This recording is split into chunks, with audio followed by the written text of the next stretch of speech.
Ko whakatoro atu, ko gore ke o whatapu ke whanau a hoi. Ia ki pehe ki he whare o haa matapūre, pehe ke kautaro e kotoa pe. Ia moi whamiri, ka tā mo oku e whangamari e koe ni, ke whai haa tau whāpiri, whai haa tau lotu. O whawhetai lahi ke iki he whangamari e koe ni. O kore whamramore pe ke tau hiwa i he whāngeau o himi. Whāngeau o himi, mo mea pe lalo o whai fufu naki pe, ai pūre, ai Otua, koe fu misteri, ha talu mei moa i mo. O kune kou foaki ia, ha ao po uri whau, pe ane heka hea whā, mohala he pe au.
Vesi whakaosi, koe tufunga ai Otua ko tau ngau hien. O kutuai ai ngā we, koe ai pe ke fulerei. O kuha whakakonga pe, koe uhi ke tau tui.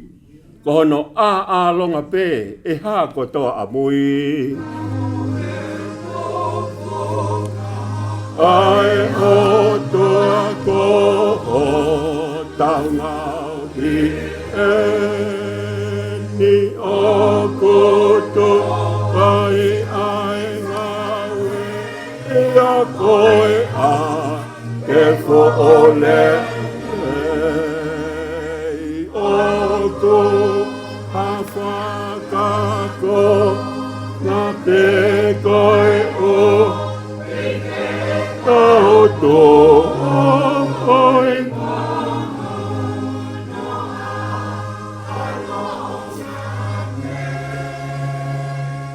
e hako toa moi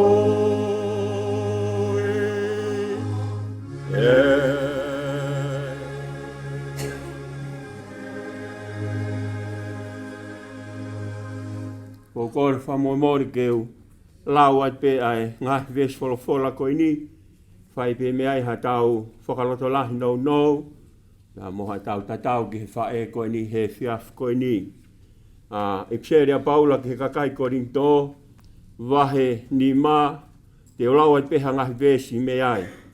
Io, ne ongo e veteki ho mau nofo a ngā whakamāmani, aia koe tēniti pe. Au mau ilo, ko iai i he langi ho mau whare, langa e he Otua.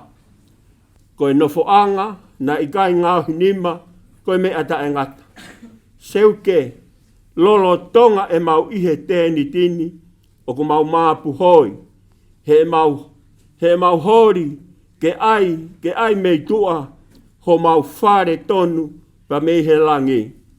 Kaka iloa ki taua, kua pau to kua ta ia, o ikai, ha tere fua. Peko ki nau tolu, o ku ihe tēni tini, o ku nau māpu hoi, ihe nau māwhasia. Koe mea he ikai, te nau loto ke to'o ia. He ka omi e hataha o ai, mei tua, koe uhi, kua whongia hifo ai mea mateni, i he mo ui. O kore whamoimori pete uto e lau atu.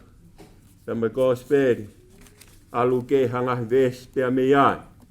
Ko speri alu na hektohi e luke, wahe taha o no. Vesi, te ulau at pe hangahi vesi mei ai. Ko eni to kua koe tangata e taha na e koloa ia. Pena ane ai mau pe ai kofu kula moi rineni mahu ingi. Pena kai kātoanga i he aho kotoa pe. Pena ai moha motua masiva ko hono hingoa to kua ko lansa losi. Ko li atu ia o feunga. Pena moi huanga oi whare. Hu whare oi matapure. Koe toko taha na e papala fu. O kore pe ke tau toi whamoimore, tau toi hiwa pe, i he nimange au hiwa ngofulu mā taha oi himi. Nima hiwa taha oi himi, mo mea pe ilalo. Ko hai ha taha e piki mau pe, si supe, si a kainga e ikai ngā ue, si supe tene whai ke osi, si toki ofata e motu e. Tene, tu mau i he aho kovi, si supe.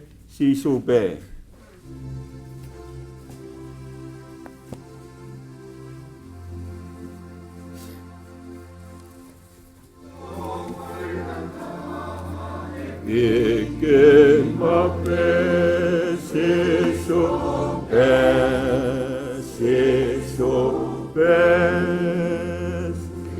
Taka hinga e ikai ngawe, si supe,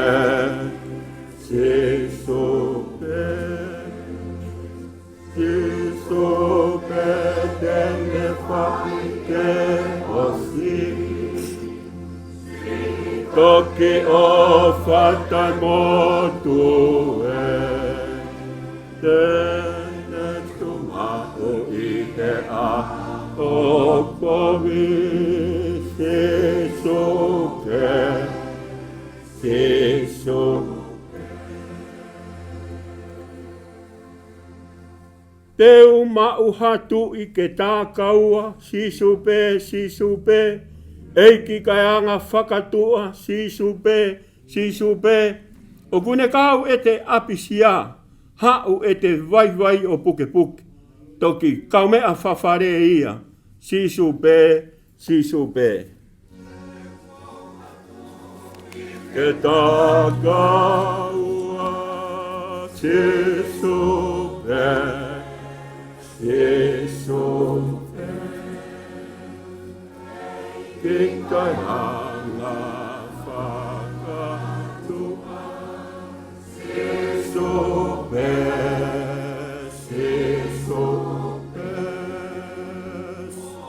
kune kau e te apisia, aku e te vai o puke ka ika mea whawhare ia, sisupe.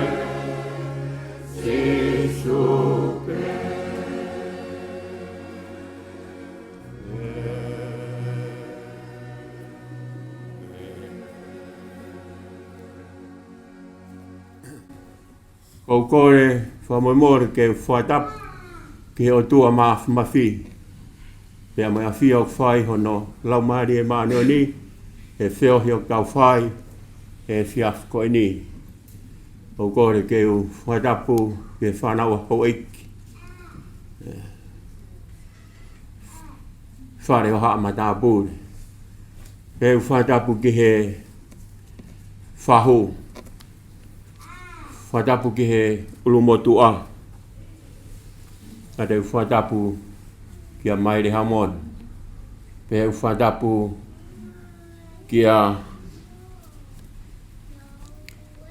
ke whanga te hina. Pe whaitapu ki a sol. Pe ki a Luis. Ingo pe a moe whanau. Pe whaitapu ki he ongo whamiri. E whiaf koe ni.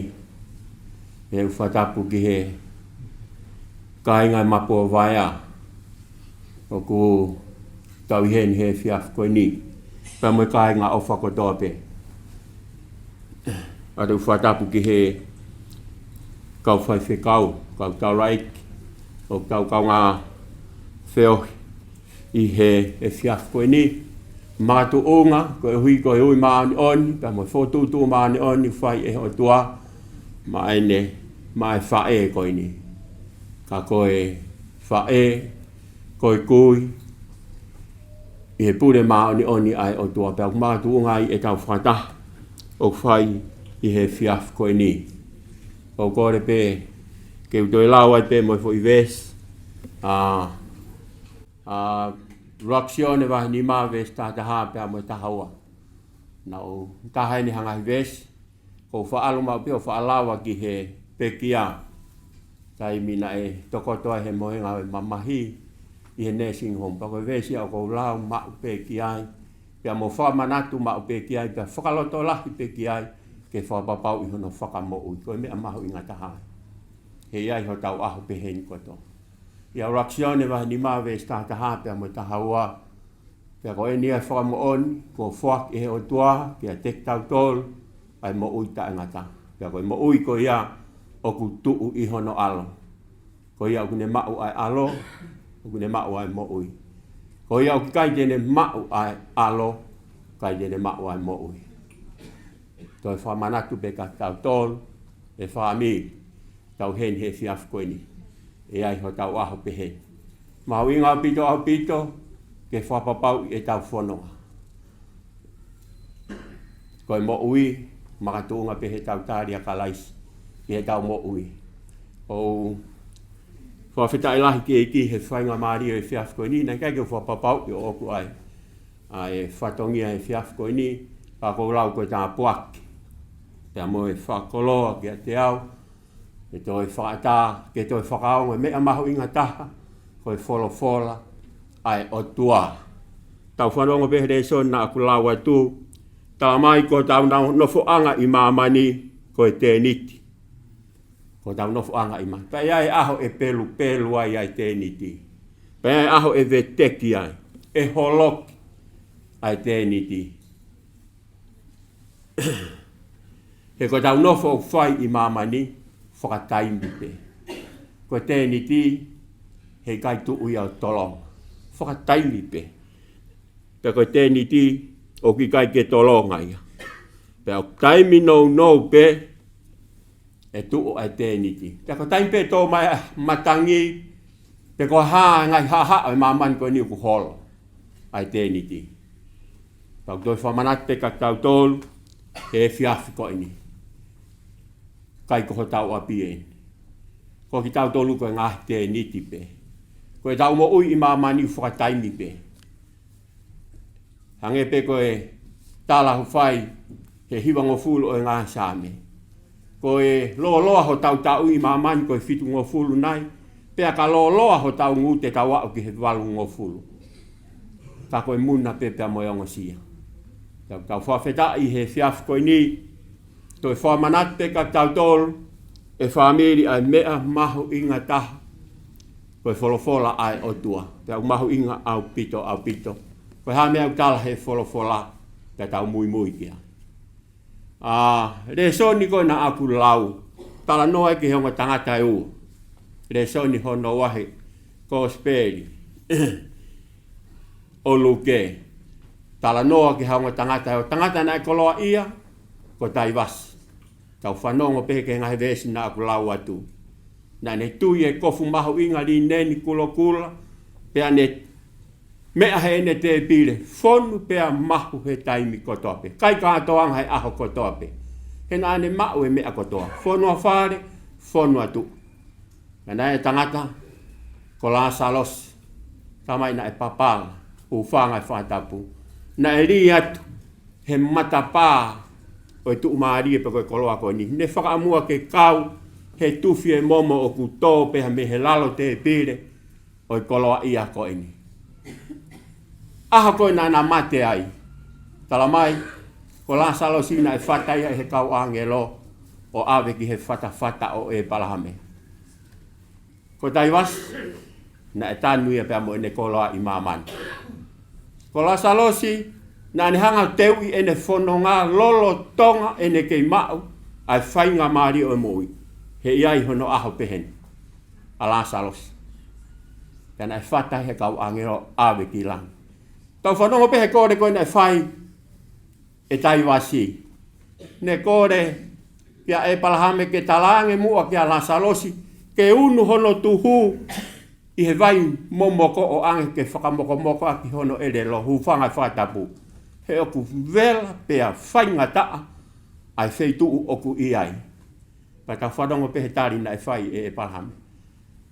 Ko hono whainga taa oku iai fu wanu o tu ho tau wā. Koe wanu koe fu luo, koe afi. Kai ke toi lawa ha kolosi mi he kawai koe ki he kawai koe. Pa koe kore na e whai e tai wasi kia e palahame. O kui ai hok foto te hina toko nima o teu, o toe i mamani. Ka taki mua talangi kia teki nau tolu, ke oa na nau toi foua mai ai hala ko ini. Tau whanongo ki he tari, na e whai e palahame. O kui ne mao pea mo sese mo kau palo fita. O kui ai pe mo e folo fola. Nau kei mao pe whainga maari. Whaingata a ke te whai ha kolosia te he kuia e wanu ho tau wā. Ka wai e mate ki he ka wai e mo ui. Aho pe e tau mate ai. Ko ne ngata ai. Ka pau te ka wai e mate. Kai ke te lawa whai ha alu ki ka wai o e mo ui. Ko hinga e whamanatu e wholofola o e aho koni. Ko la salosi na ne hanga teu i ene whanonga. Ko tai was. Aha koe na mate na e tanu whakatahia mo ne koloa i mama. Hei kai ai hatahia alumaha ne koloa ki lang.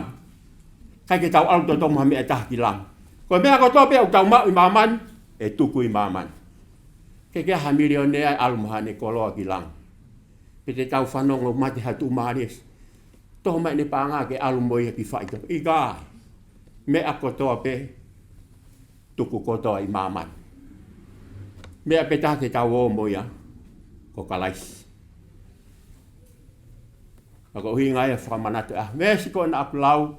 O kore peu ki loloa toko ni kau whamatala. Tai mbena kamatai toko to ai whae ko ni ko whaaluma peo a. Ngai whainga maari au takai horo ahe kauma. Nau aluma peke nei sing hong. Tai mea ku kei. Ko bebe na mahana nau pese te fitu nima. Ai anga whakau kau me atamai e whae. Ko lau ma pe foi ves ko ni pau tarangi. Levini, angi mui mai ki a te au. Ko tāria si suki he kumoi. Ko whapapau e haun ko mau I moi tangata. Kako e rea nei toto whai e Levini ki a te au. Ia lau e foi vesi patangi. Angi mui ki a te au. Ko kumea na whawhai ki whae. Ko alfa osi ke whae ko ni. I he ko osi ko e COVID. Ko sio ki ai. Kai ke toi anga ahi kai hu kai ke toi ne toi ilha mea. Ka koe lotu o whai pe ai lotu mohono huwhi. E taimi ko tōmi. Ko whawheta I lahi ki heiki. Tau tanga Levini. Kei a taha pe whainga maari ke he mo uita ngata. A pau te ke whakawa holo tohe ta minio. Tāria ka laiski ho mo. Kai ke tau alu tatolu ki he wani. He tau ngā ue le rei. Pe ko hoku fulakanga koe ko tu whaiwheka. Hala atata. Te koe siasi o tau kawai. Te tau alu ko toa peki he mo ui. E whamiri. He tau tāria ka laiski he tau mo ui. Whapapau ia. He tau whanonga. E iai ho tau aho pehe. Ki e fia au pito. Whakahoko mai. Wo ui e Otua e ne kauna. Ko whakawheta I lahi ki hei. E na iai e whainga maari.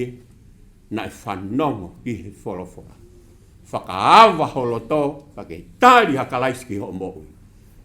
E mao e mo ui tāngata. Ka koe rea nai tō whai he whaheko. Ka kou fia lahi au pito. Koe tangata koe na tutuk whakataha mo ka laisi, kai haa kau he kolosi. Na ne toki mao pihono whaka mo ui he mo miniti whakausi. Oku kei a tā, kia te kitautolu.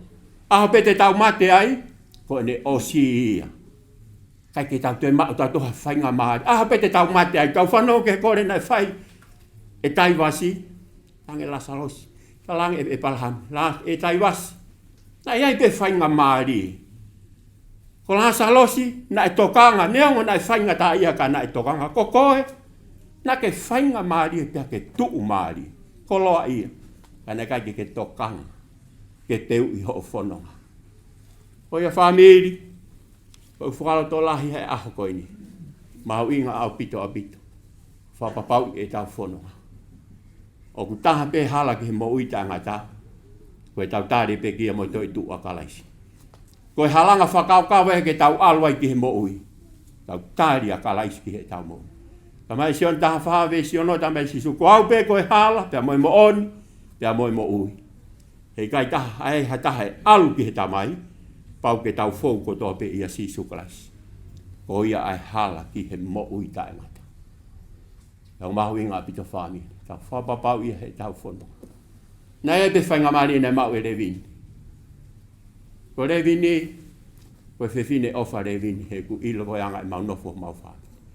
Pau ilo ku rai toko lahi he whami ri, ko e omi e Levini ki nau tō mei tō. Ko e whainga mani e ku nau mau he. Whewhina Levini ko whewhine nai off. E ku ilo taimina ke mo uia. Ko wha alga Levini mo kua taimina. Alga nā tatuna na nofo e mo mai mau whaata. Whewhine lau mā rie fia Levini. Whewhine tala no. A ko whawheta ila ki he e. Levini. O whalahe atu ke te ko he aho. Whamalo he ngai. Ko loa ko tō pe. Ko tokoni na ake whai. He whamiri, he tapa ko tōpe oi mō. Ko whawheta i lahi ki. Whamiri, ka wange ki ke tokoni mai hono lau maari. Te utoi whamanat pe fo i vesi.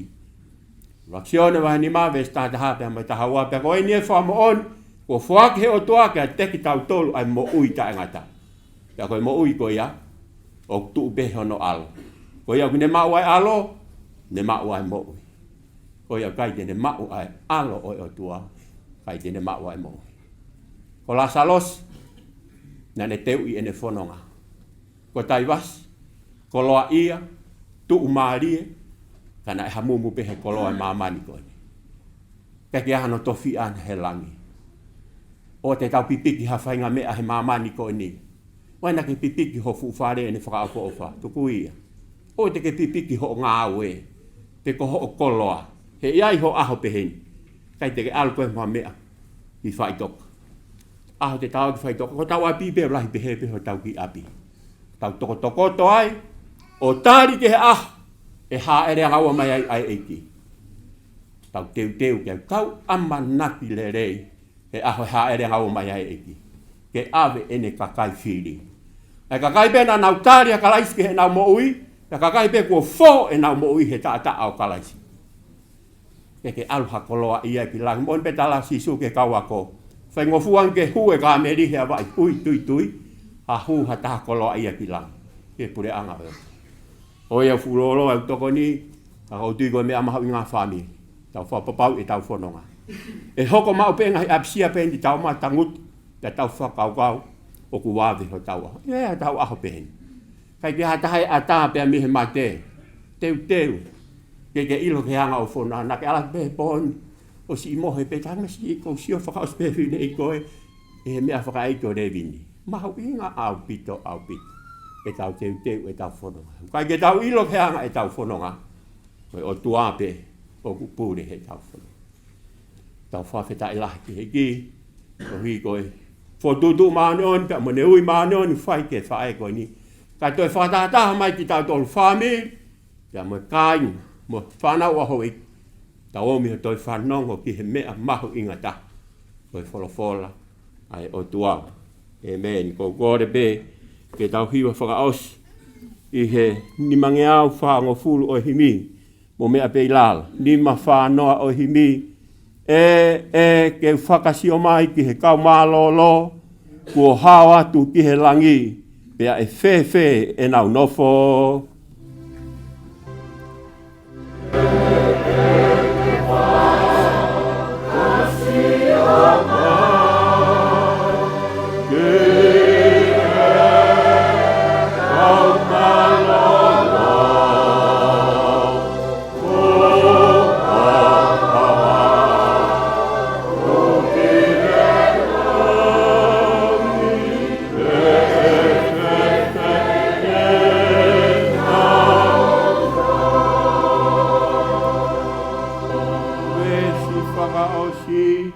Whakamalo ki he eiki, he tofa ho tau hala, o fou he u mamahini, ke mau ai pure anga. Whakamalo ki he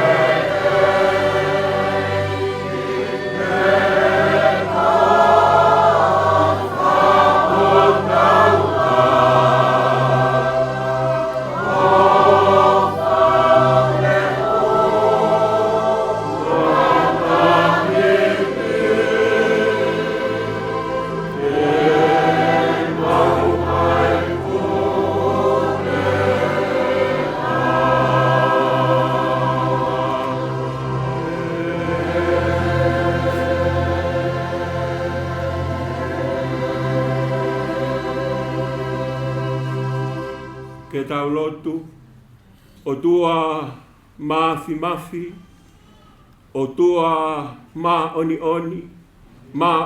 ange whao.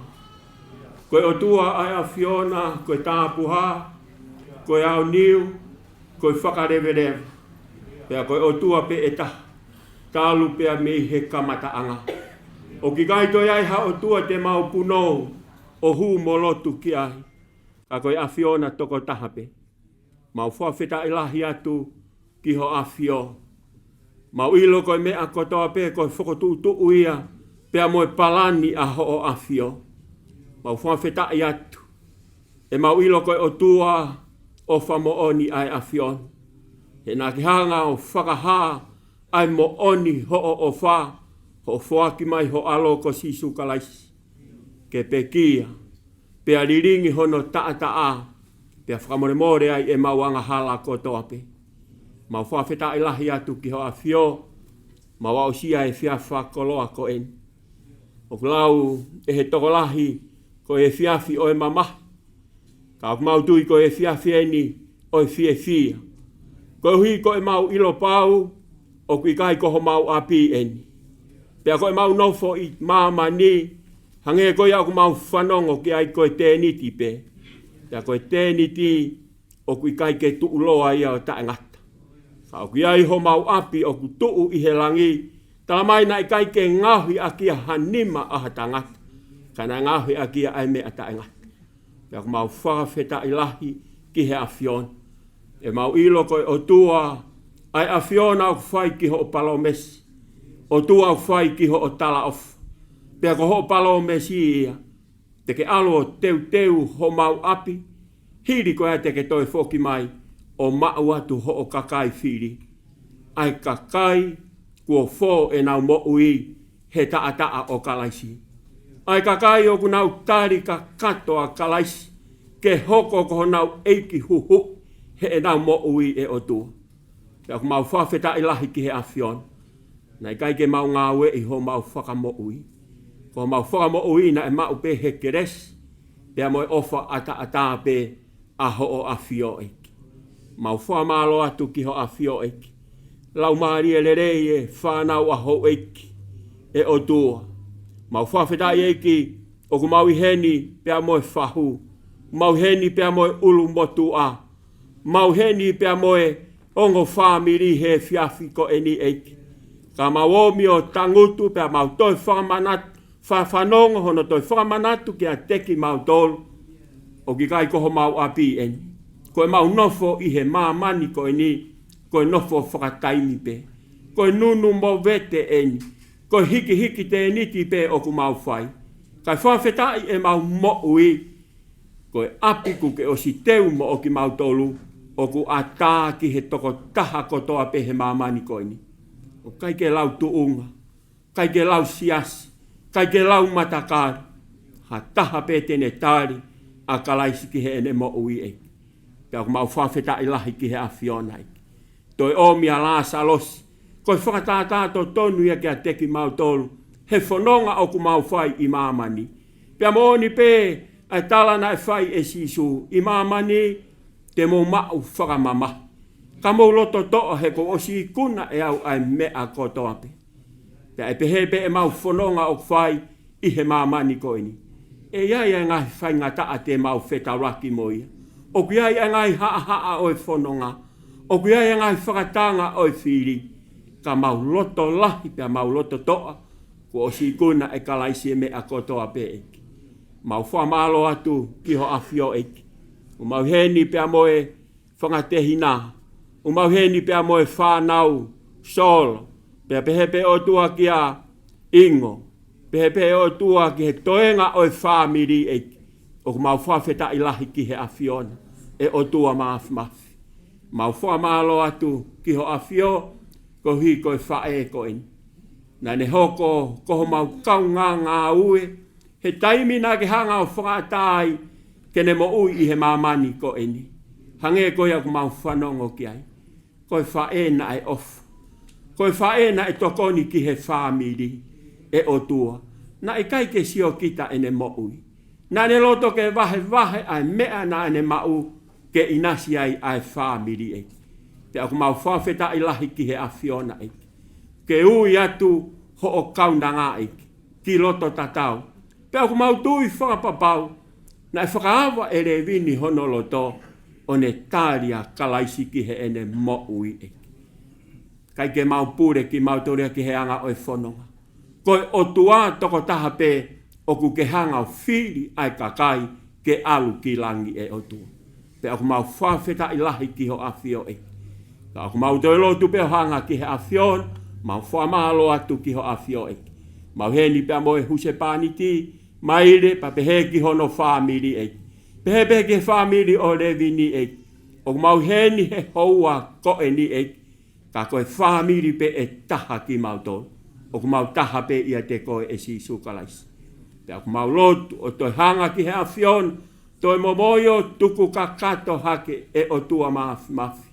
E ngai whotutu, pia moe palani o whai e he whamiri, Ko hui koe sino kere o e kaunang, ka koe wha e ko e ni e.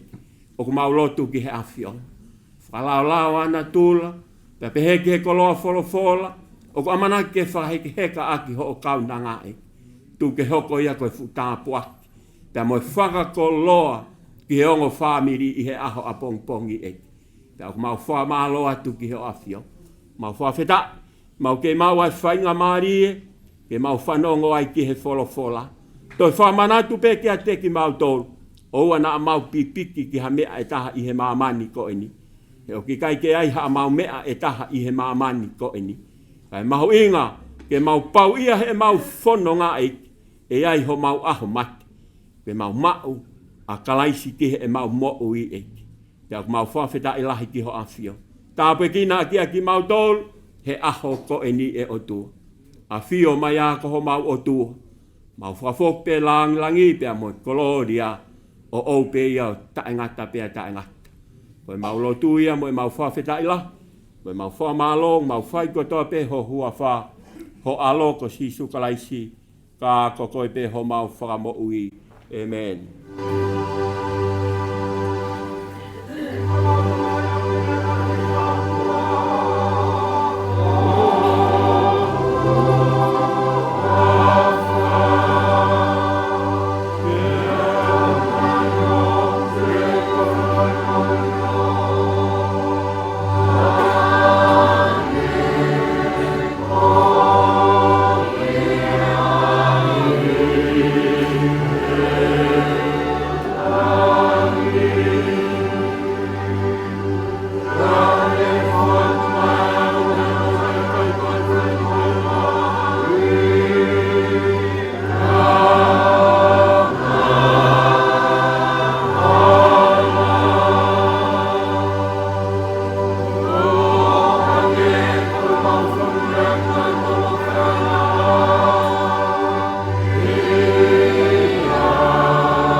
Fuaki ai eki ko si sukalaisi. Pea moe o whalahi ai Otua ko e tau tamai. Pea moe wheo hitu mau pea moe no lau maari e maa mo maa ni oni. Tofo mau ho wha, whamiri mo ki mau tolu ko toa pē. E whiafko ni o nā hiri ai whai pē o ta ngata. Amen.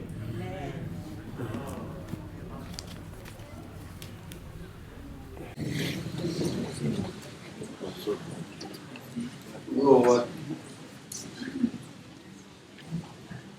Alto baba, por favor molear. Que buscan a pero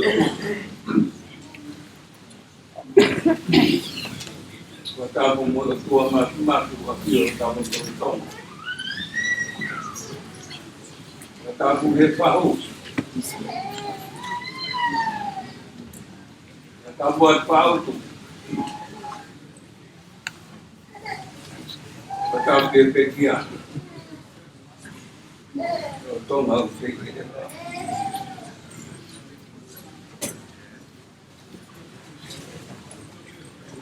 Estava de pana o pai.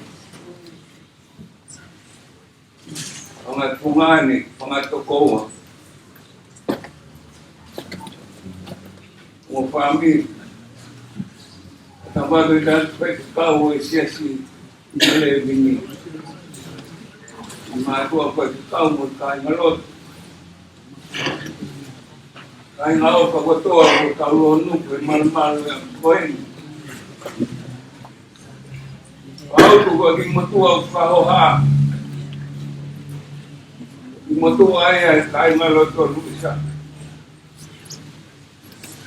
ko le ko mo ya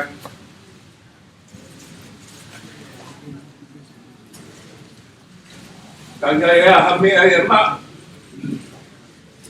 mau pelele mai pe ka wa ka he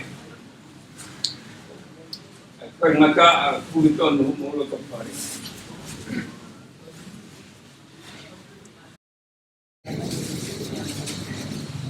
o mo ang fa na mai de pautu mo ti kai ngalo ko ru sa ke fai am tau family ko profita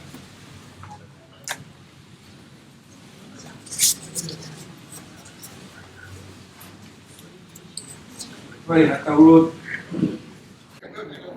Nikakaloa Walufa Malu Nikakaloa Tika mamahi he ta whanonga I he toa whani ke tuwangea E komi o mamani mono whakalusa Tisu e o whalahi ngaro nai he ha I reo wanamanai ki mai mo hau ki heni api o tamai Walufa Malu Nikakaloa He kau mamahi ni e tau whanonga I he toa whani ke tukuangea E kowi o mamani mono whakalusa Tisu e o whalahi e ngalo nai he ha Ti reo wanamanai ki mai mo hau ki heni api o tamai He kau mamahi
Kau pere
Ke oua nā mamahi o tau family. Kua nau alu I he ui au nau eiki.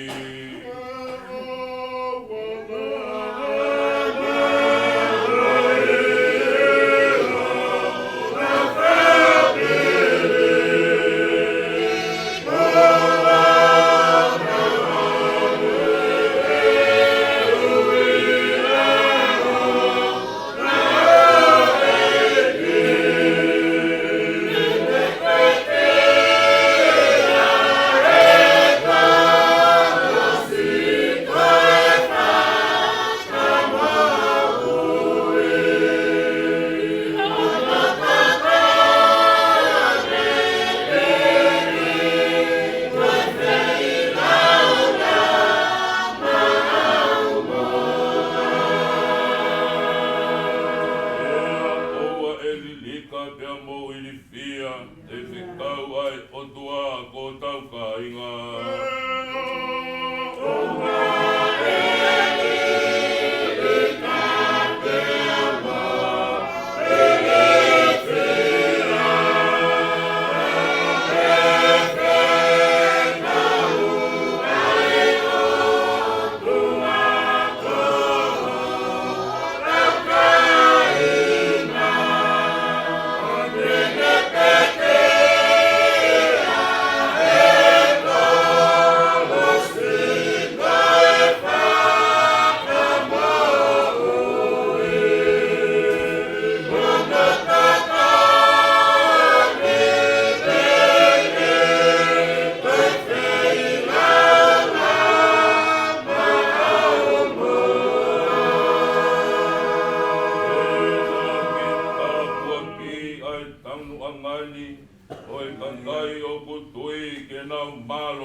Porque fakama po family. Loto sene. Fakama po mo kakayo siasi. Ke fakama hino frofola na fai memuan. Porque mau tol ho fa. Ha de mau manawahe ai. Hai de mau manawahe kia. Moni elo. Koe toko tahape. Ia. Ho mau Otua, ho mau tui. Ia. E moni e whorofona mau whanongoa. Ia. Mario mamani he ai whainga kakai. Ia. A koe kakai te nau whiri ai a Fiona. Ia. O tari ki he mo ui. Ia. O kakai ia. Eki. Waha mau tolu e whakamatara he poni. Ia. Ko ke whakamahabopo ki mau tolu ke a koeni. Ia. Ka ua tokai maanama he a Fiona. Ia. Me he aho na e peki ai ho kamlanga. Ia. O au ki e poni. Ko ke osi whakatoto e mea hano katoa. Ia. Ka ua ke paani e mea katoa pe. Ia. Ko hui ko ho wha. Ia. Na ke ui a Levini. Ko ho au whewhine. Ia. Ka na ke ui ke hoko koe waifi ke use paaniti. Ia. Ka na ke ui ke hoko koe whae. Ia. Pa ke whakafua manawa Levini. Ia. E a whae e tau wanga. Ia. He koe koloa pupu ai a Fiona. Ia. Na ke whakateu maa ke loto whare whamiri. Apetai. Mata lele. Ia. Whakateu maa ke loto whare o sese. Ia. Hoi fua. Ko sieti. Ia. Koe tau anga ho kaunanga. Koe Ia. whae whita. Mau whakamoni he pōkoi. Ia. E umoni e rea kaka. Ia. Tama o whae ne whae. Ia. Whae wale he ne tama. Ia. Ia u whae ngatame whahapa vai. Ia. E whae e pi ki uma maringa loi fofonga. Ia. Ai whanau mo e whamiri. Ia. Ko hui koe maa vai po whae. E nei whae e mahe ni he taula. Ia. Ano teu i me he ware ware. Ia. Ko nau tangata ko nau whewhine. Ia. Malo mu e teu whewhine ai au tonu. Malo. O mi e whae koe ni koe tāsi pima. Ia. Luisa mo e whanau. Ia. Lava whatongi a re. Ia. Mo hoka te mo. Mau whakamaro pe he a Fiona. Malo. O na pehe koe mau rotu, mau hanu pe te mau ranga. Ia. Whai gai ta pehe la hea ne mau ofa i a Levini. Ia. Ai ofa he a Fiona whai hoka. Oni. Mau whakamore he a Fiona. Ia. Nau tō mama o tō rurunga ha mau urunganga mo ha mau rea. Ia. E tara mai ho whorofo au kai puri ha mea me o fufunga. Oi. E mau tautu o mau tū. Ia. Mau whakata te he a Fiona. Apetai. Malo e te uwhewhine ai a Fiona. Malo. Ke whai ai ho mau wako ni tina. Koe pōni, koe pōhi au whiwhia. Ia. Pōni whai whakau mo e whorofo. Oi. Nau whiwhia, e kua ke haere o te ue api. Ia. Koe ako anga ki mau tolu e whanau. Ia. E mau moimoi e hala koe ni kua whai hono toka rin. Ia. O ka pau, e koe whaha whiroki he mai. Mana tua luisa mo si whanau. Ia. Whangamoko puna eki. Ia. Anonga mo firma. Ai Ia. rena mo e whamiri. Ia. Mana tua e whaho. Ai uru mo tua. E ngai kupo e whamiri. Ia. Tapa unau e ai whakaua te no ngā mo e firma. Ia. E mau firma ri e te he whai e whailoaki mo re e meni. Ia. O hanga koe poro ai poni. Tari a sisu ki ho mo i koe hala kutakapaka e rie. Ia. Mau whakamalo atu mea katoa koe whakakoloa ke wha. Malo. Whakakoloa si mātua whai whakau e sia sore. Ia. E kau lotu mo kakai katoa pea e a Fiona. Ia. O mau whakataka he maru e koe. Ia. Koe mau lotu whawhetai pe he a Fiona. Ai Ia. tau hui ko ke whai. Inasia e mau mo ui. Inasia luisa mo e whanau. Ia. Mai rena mo e whamiri. Oi. Hei kai ngalo. ai whanawhana nai whai. He koe te hui ane a honi mo tāo. He koe whai pe whinga. Maro mo atu ai ofa. Maro e tau ne rei ai a piona. Lawe ai mau mohi.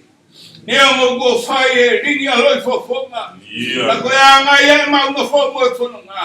Koe hui pe koe mawai. Au whai tu a merie he a piona. Kanga maabo po ki mau tolu he a tuko ke keu. Ke lau ai mau tolu e kai whiri ai a piona. E i mau hanga tu he a piona. Mana tu ai toi ngai a ho. Ai po mono whatongi a. Tau whanga whea o mo e a piona. Ai ahu po te waki e. Whakahe he ka ho kaunanga. Kau i mātua whai kau mo i whurafura u teo. O mua pa ke whakarara o ne ai ako. E hoa pe tau mo kaunanga. E hoa pe ui ko ia e tau mo te aki fuke ke.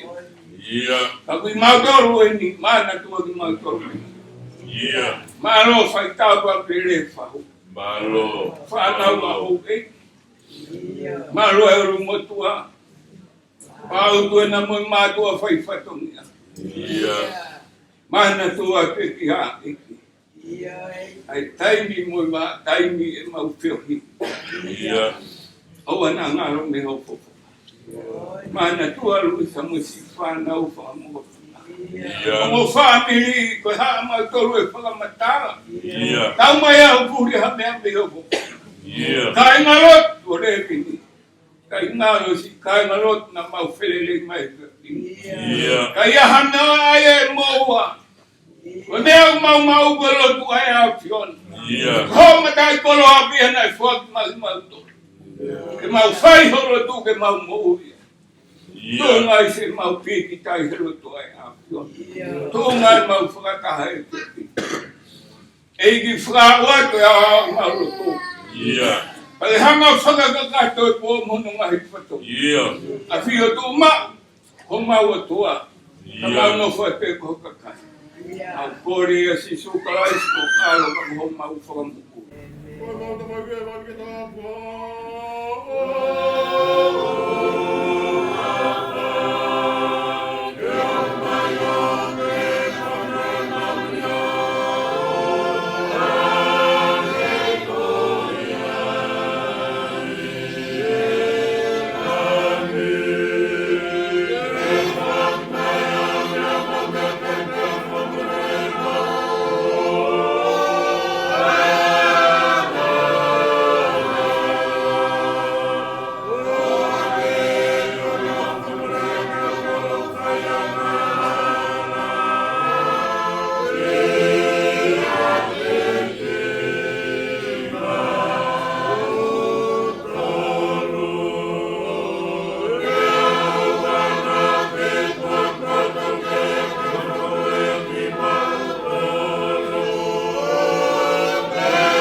Family that had yes, o ki mau tolu no motor, te tu ke mau no fumo ia ona hiki ka mai te o tanga.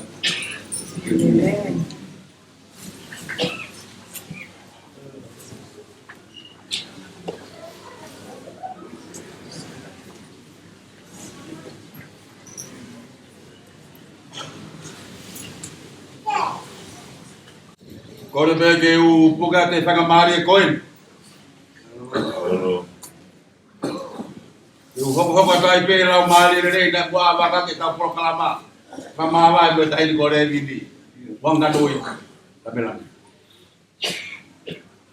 Atu kamalo lahi mehe whanau, paia. Koe uhi koe talo toka ai te pinei whakalakepa, mo tongia e whatongia. Pau kuia e hanga maari moe pata i Latu, ai whiawhia. Atu whakatamake e ke whahu. Ka mai sino e pekia, uinga utau i heri ai. Ka malo atu ongo siasi. To whatongia poto, kuhaya he hoa koeni, ai lotu le nei ko tau eiki. Whakamalo ke ongo family, hau mono, e whakawhita. E whakamalo atu e fia lahi ai whanau. Ko tau taimi ka bongi, i Pine Grove, koe ono ki hongo fulu. O whai e pe ki polo kalama e sino e pe kia, pa tau hoko e pe kono api mau. Rewere vai malanga u tau atu.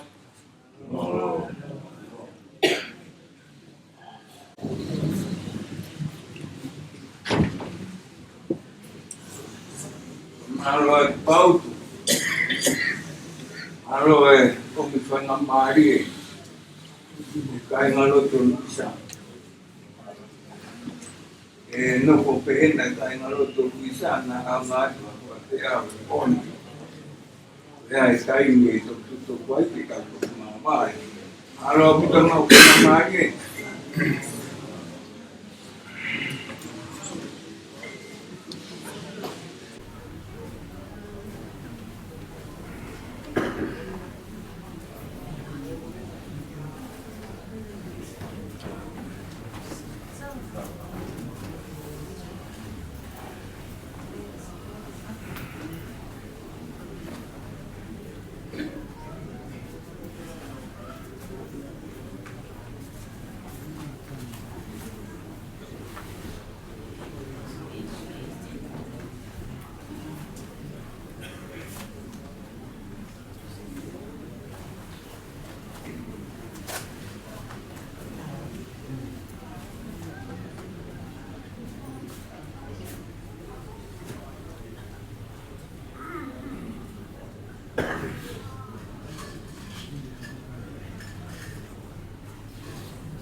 We're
Oh,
mo majalona.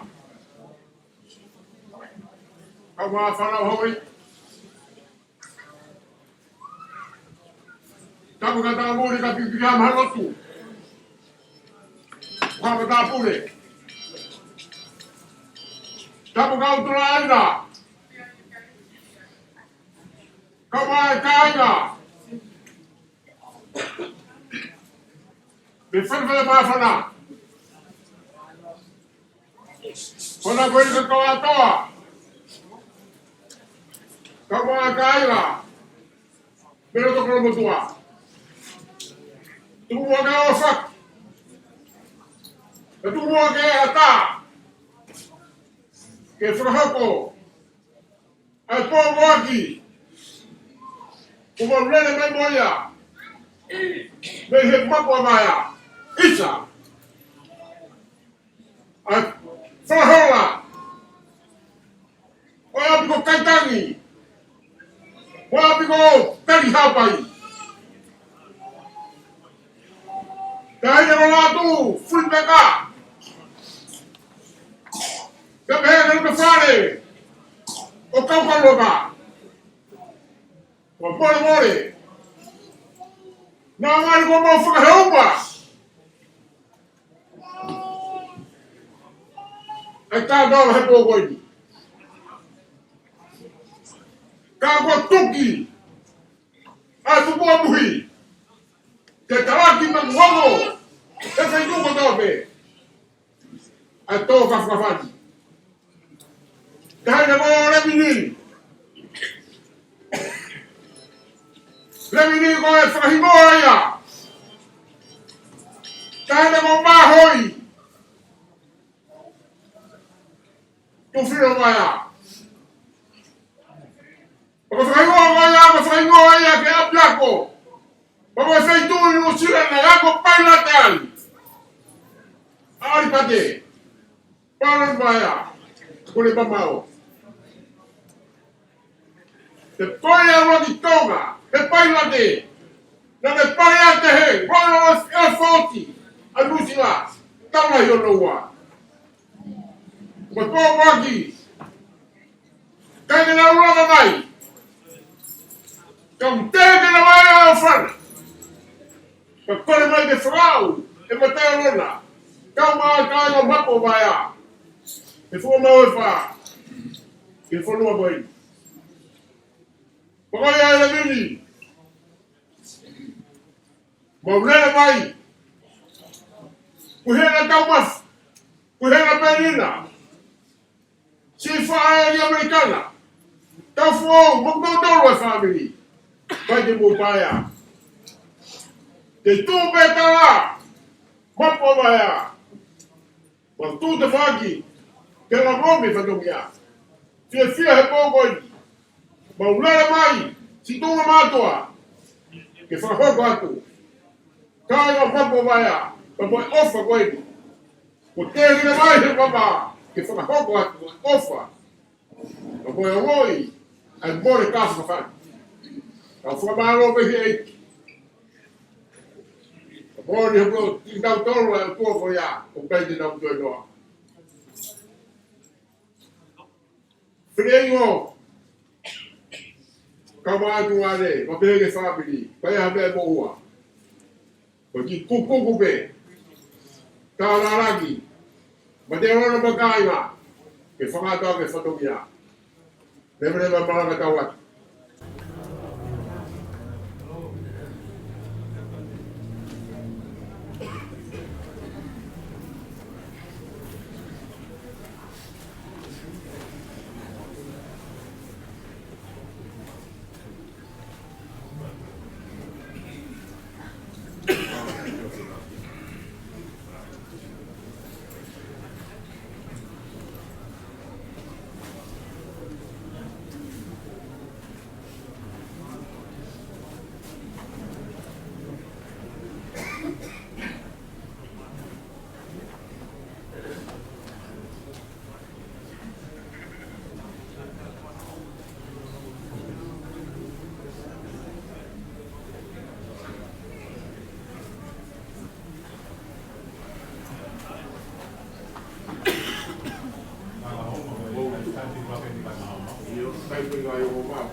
kai pia po.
Fakamo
Bye.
Hello family, my name is Paula Levini Uangkanui. And my name is Levini Uangkanui Latu. We are very blessed to carry our beautiful Big Nin's name. Thank you, Jesus, for this beautiful celebration of life for our Big Nin. We as grandchildren would like to pay tribute to our Big Nin. We love you, Big Nin.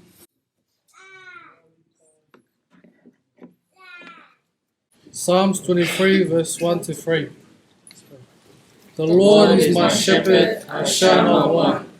He makes me to lie down in green pastures. He leads me beside still waters. He restores my soul. He leads me in the path of righteousness for his name's sake.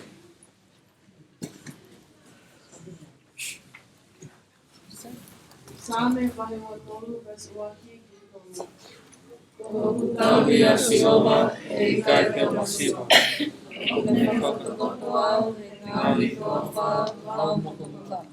Une takiau i ngai vai whanamama. Une whakafoku. Une takiau i ngai wala i maori. Hono i ngai, hono whawhame.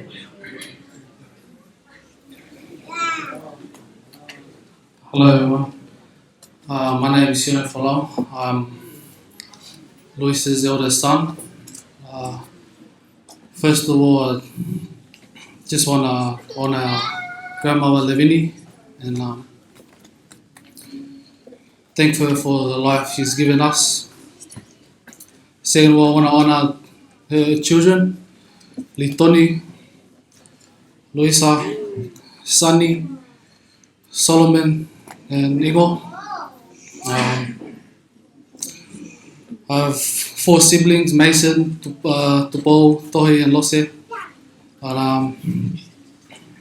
one thing I wanted to share with you guys is Levini's moments in the hospital. A few months ago, growing up, all of us grandchildren, there was distance between us. But the Heavenly Father restored us when Levini went into the hospital. He restored our relationships. He restored the siblings' relationships, and he restored Levini's life.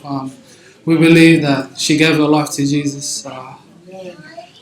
We were speaking over her, we were praying over her, and there's nothing that the Lord can't do. And I just want to let you know, if you have loved ones and you don't tell them you love them, you never know your last day. Love each other, and that's all. And, love you guys.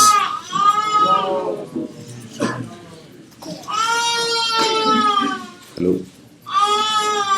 My name is Moimoi Hono. I'm the oldest son of Margaret and Solomon Hono. I have four other siblings: Kiara, Alea, Talita, and Solomon. And on behalf of my family, I'd like to respect my nin and give a few words for her. Ever since I was a baby, she's always given me a special type of love and a warmth and a comfort, and I always will remember and cherish that. And I thank her so much for giving me my dad and the way that he's brought us up, and I can see that she lives through him, and I want to carry on Nin's messages and her teachings into my own family and my siblings. And I know that one day we will see her again, and this life here is only short, and we'll be able to spend eternity with her. So yeah, thank you, Big Nin, and I will always love you, and we will always love you. Goodbye for now, Nin.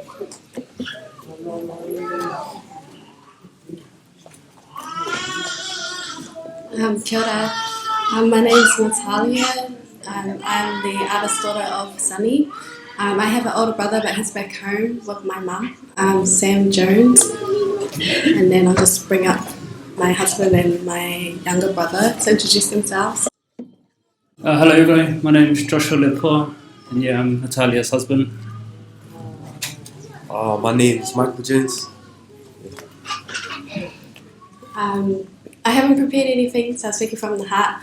Tuhia ki te rangi, tuhia ki te whenua, tuhia ki ngā tangata katoa. Hea te mea nui ko te aroha, te hei mauri ora. Ko te mi tuatai kia i o nāna nei te timatanga me te whakamutunga o ngā mea katoa. No reira me whai korea ki tōna ingoa tapu. Ki te whare e tūnei ki te papa e takoto ki wahora, tēnā koe, tēnā korua. Ka huri taku aro ki tāku kuia, kia koe Bignan, ki ngā mate o te wā, haere, haere, haere atu rā. Puki atu ki te kāinga tūturu mō tātou tira tangata. Ka huri taku aro kia tātou te hunga ora, tēnā koutou, tēnā koutou, tēnā tātou katoa. One thing I'd like to share for our whānau, if you don't know, we only recently reconnected with our family in 2015. That was probably the most memorable memory with Bignan, was finally meeting her. I stand here feeling gutted, listening to the type of woman that Bignan was and not being able to witness that firsthand. But in that sadness I find comfort and pride in reconnecting with my cousins, with my aunties, with my uncle. And I find a sense of happiness for my dad. We've been searching for Bignan for years. And to finally reconnect with her, reconnect with our whānau, reconnect with our culture, it's been fulfilling. Bignan, if there were wishes, if we could wish for something, I would have wished for more time to get to know you, more time to be a part of your life, and vice versa. Listening to what my cousins have shared, the stories that they've told us about her, it sounds like she's such an amazing woman, such a kind-hearted woman, such a passionate woman. And just know that even though distance was between us, there was never a dull moment where we weren't looking for Nan, we weren't thinking of Nan, and with our whānau as well. I just wanted to share that on behalf of me and my siblings, my husband and my mum, who couldn't travel here due to medical reasons. But we love you, Bignan. Kia au tō moi, haere, haere, haere atu rā, hoki atu ki te kāinga tūturu mō tātou tira tangata. Thank you. Oh.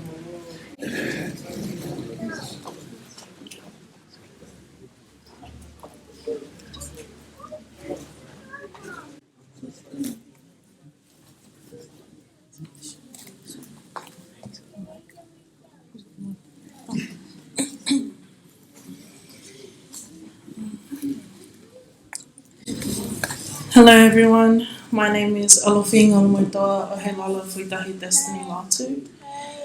I'm Levini's youngest daughter's eldest daughter.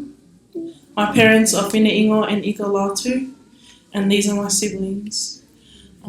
Malahifo, Whenau, Loata, Levini, and Sivu. Today I'll be sharing on behalf of my family and sharing with you what kind of woman I thought Bignan was. I was very blessed to have been one of the grandchildren that was lucky enough to have been brought up by my grandparents alongside my parents. Some of my earliest memories with Bignan was being in the kitchen with her in Sydenham, and she's fehi Ouau. I stood there next to her watching, and she gave me the best bit of it and said, "Dai, it's just salty." And that's where my love from Ouau came from. Another memory I have of Bignan is when she'd bring back lollies, and I remember there was a lolly that was a lollipop, and it was the one where it was hard on the outside and there was chewing gum on the inside. I used to always ask her to eat the hard outside so I could have the chewing gum. She was a woman who showed love through acts of service, always gave us what we wanted. I never heard her complain, In Sydenham, if we needed to go to the toilet in the middle of the night, we never woke our parents to take us. We went straight to our grandparents' room. Our grandparents' room was at the end of the hall, and the toilet was just 2 doors outside of ours.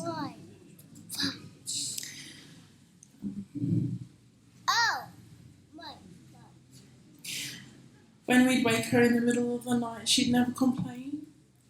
She'd even give us this big yellow torch to walk with. Big Nina, I'll never forget your funny laugh. I'm not going to say bad singing, but loud singing. Amazing cooking. Your red door perfume. The smell of eternity perfume. And your love for gardenias. I pray to God that the love you shared with us, Big Nin, continues to flow through us and into our children. Thank you for being the grandma that everyone dreams of having. Thank you for loving our silly grandpa. Thank you for the love you gave us and for helping our parents become the best parents that they can be. Thank you for looking after us so they could also live their best lives. Thank you for teaching us to always put God and family first. You are the reason why we are all gathered here today. 2 Timothy chapter 4 verse 7 says, I have fought the good fight, I have finished the race, I have kept the faith. Rest now, Big Nin, with Uncle Tony off on my hand.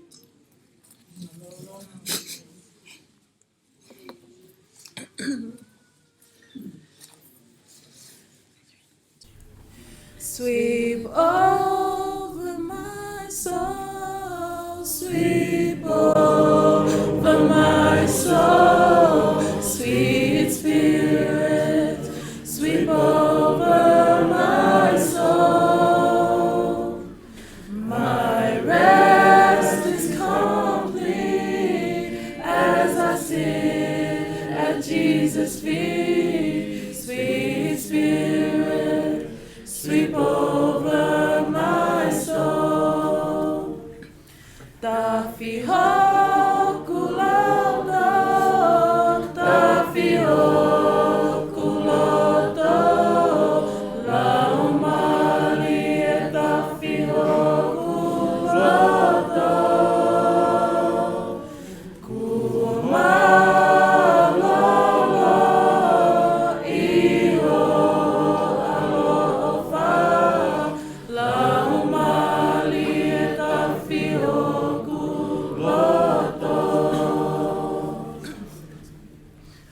Open the eyes of my heart, Lord. Open the eyes of my heart. I want to see you. I want to see you. Open the eyes of my heart, Lord. Open the eyes of my heart. I want to see you. I want to see you. To see you high and lifted up, shining in the light of your glory. Pour out your power and love as we sing, holy, holy, holy. See you high and lifted up, shining in the light of your glory. Pour out your power and love as we sing, holy, holy, holy. Holy, holy, holy. Holy, holy, holy. I want to see you. You are my strength, strength like no other, strength like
reaches to me.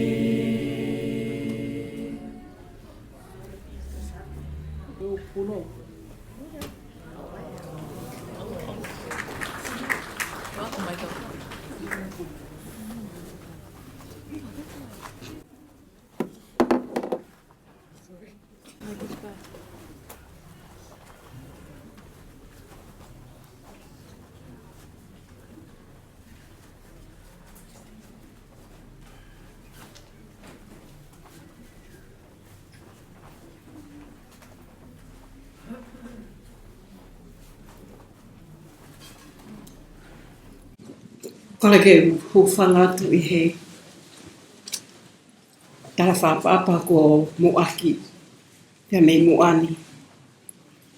Kai ata mua pia moe sini mutu a koen ke whai hatala ngofua ki he whanau I poni. Whamole mole na a whehu ia e ku tuu koe si pe au he whine e ki tau mua o ia honi. Pea ko e ku pikinga ki he tahine ko Levini. Ko e maukui ko e fis. Na e o mai ki tua nuku. Tangata e ki ko muri Paula. Pe iai hono foha. Ko fina hosea. Ko tamai ia a te vita Lamelangi mo e ko fine e ki. Pea ko e maui heni ko e kau fis. Kai whawhetai ne nau tā kai whawa ki he ngai wheitu ke. Hola mai ki mautau ki motu. Ki hawhewa mo matuku. Kai awa te vita Lamelangi a kumi. Ki ofu. Pea na nofo ai I hauma. Whawhetai na tari ki mautau. Ai kau tuunga whine mātua mai mātua fis koe ni I tonga tapu. Ka koe mautuku au mai koe kau lami. Pea moe kau lau. Pea mi fis. Ko ia ko I he ni ke whakatonton pe ai tala whatongia ai motu a ko a pongpongi te tau toe I he ni pe. O whai pe hono malanga I pea I he hono, hei, pongpongi, pea tau toki hawhi ai hongfu mātaha ki whai toka, tok whakaheke hekai ai tāhini ko Levini. Whawhitai lahi ki hoe ki, pa pehe ki sikai ngā ofa, pa pehe ki whamili moi mahen. Mālo e tuko e taimi, ka moulala mai, ki tau kaunga a whia whataha, ki whae ofa, ka moi tau ke te koe. Whamalo lahi atu Levini, ko mawha e pe. Ko mei tanga. Ko mai hempe ko e tala fua. Ka ikai. Te ma e ikai. Ke loto e mawha e. Ke malam he whatonia ko e. Toko fitu whanau ko e ni. Ko whae to tahap. Ta mawha. Luisa, penina, malo whakalangang. Kana moi mawha e ke loto ki mea ko e ni. Kai malo pe, e malawe, I e whatangia e pōni. Koe pe kaulalahi. Ka kowi ko ki maua kui he whitu uni. Ia malo e whakalangang whamili. Matu aki ongo au pito o pito e pōni. Lahi whao pe, te vita Lamelangi a. Malo pe Levini, te ki whamole mole. Mau mai whia tau mu au silo.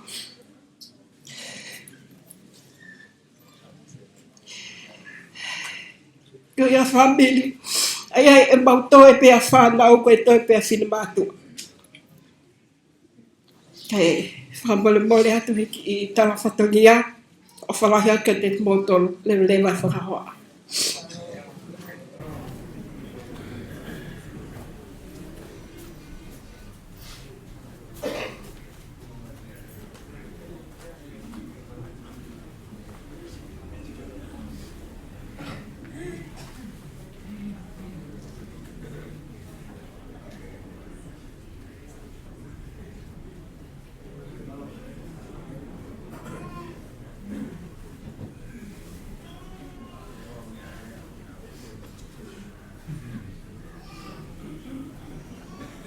Otua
koe ni. Koe, kolo kalama kia pongpongi te tau toi miu mai peki heni. Kamata e ono ku ava e apiki. Tau pai e me kolo kalama ma tau tanu ki pai moro me hoko pulu. Ate ko pangalahi e family ki e piapi no ko mea mai. Mula wa tu tari he me agere he ma koi manioke. Te ko whamama alohi. Rema malanga utawat. Ia hata hau tia ke wheiroak. Ko nau tai mien. Malo.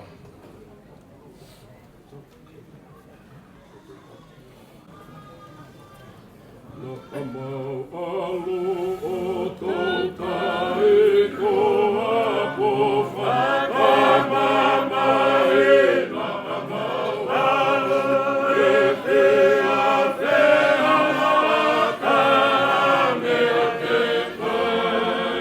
Ouau Apo o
Tau whakawhetai ke Otua mawhi, tau ahia mai ai aho whakakoloa koe.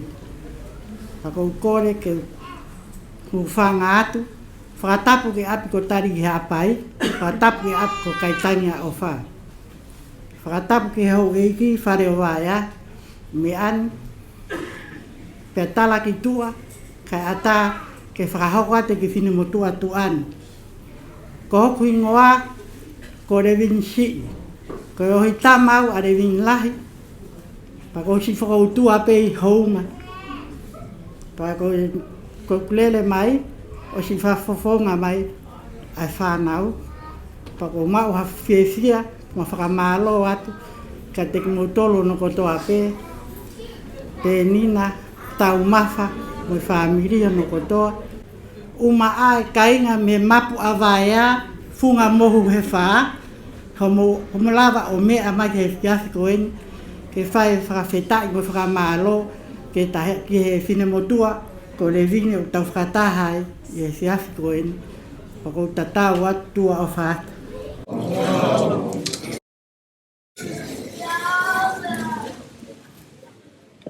Whawhetai ke eiki, ko kuingoa ko Luisa Fola, ko lahi taha au e whanau whiwhine a Levini. Pea ko mau foaki no muka.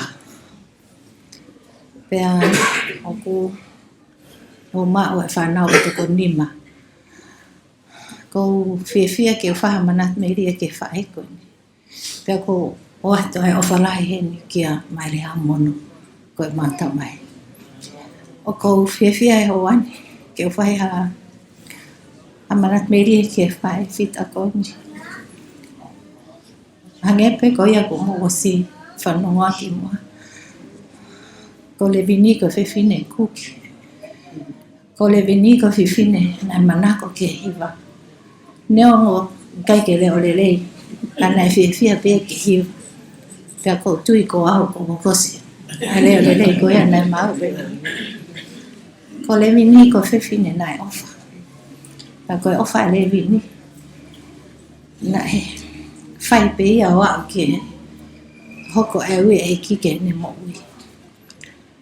Ko o whare wini nai whai ke e ki aka no koto. Pea hoko ki ai e ne tahu i ke ono use paniti mai le hao mono. Nai whai pe ia o au ke mate.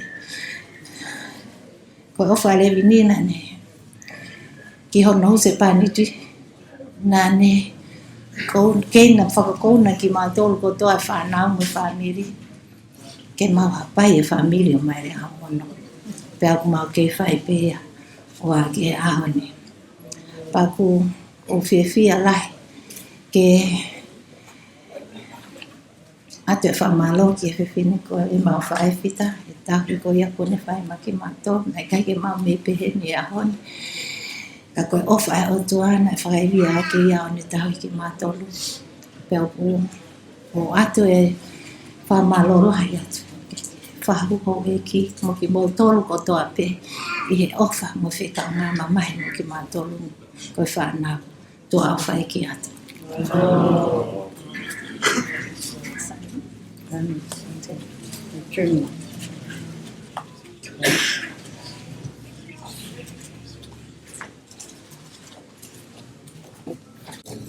Hello everyone, my name's Sunny Homana.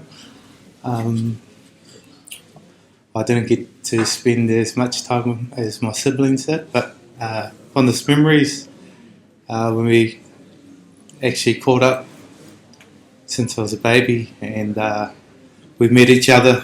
We were like checking each other over, see if we had any same features, and making sure is this my son or is this my mum, and then looking at my siblings going, oh, they look a bit strange, but no.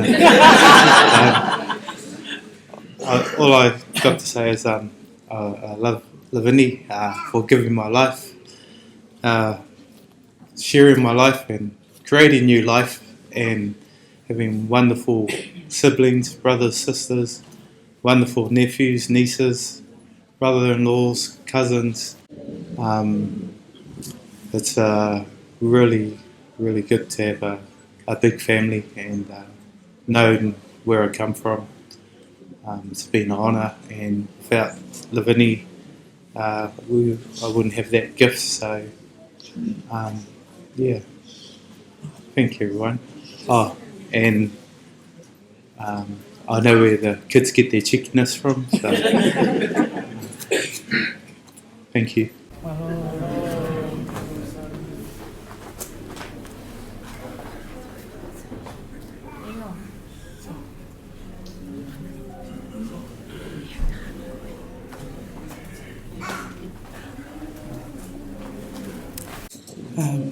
Praise the Lord.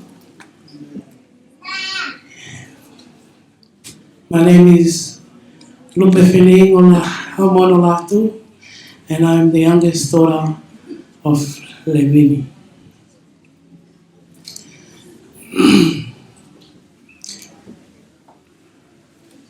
I'm the youngest, and I was the noisiest.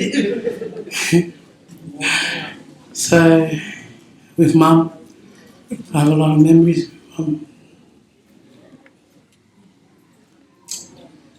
Ko Levini, ko e whiwhine nei mo kui whiwhia. Lota taua taina.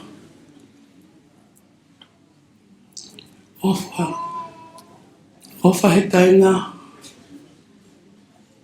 Ofa he taha koutoa. And like my siblings were saying, she was a good, great cook. And I remember my dad, since young, told me every time that Mum was cooking to stand and watch Mum cook the food. Though I didn't want to stand there, but I got forced to stand there to watch it. Thank you, Mum, for teaching me all the things that I needed to know.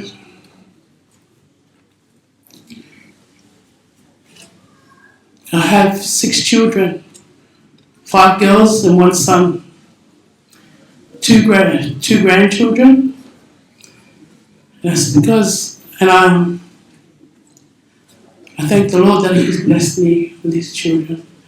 And I thank you, Mum, for looking after each and every one of them.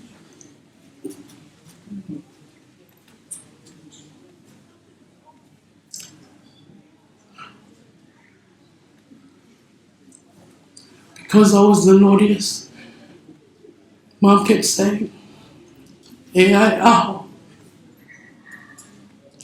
tae kane, ka hon, tae kane. Mama will miss you. Thank you for all you've done for me and my family. Go rest in love. You'll never be forgotten. I love you, Mum. My love, Father.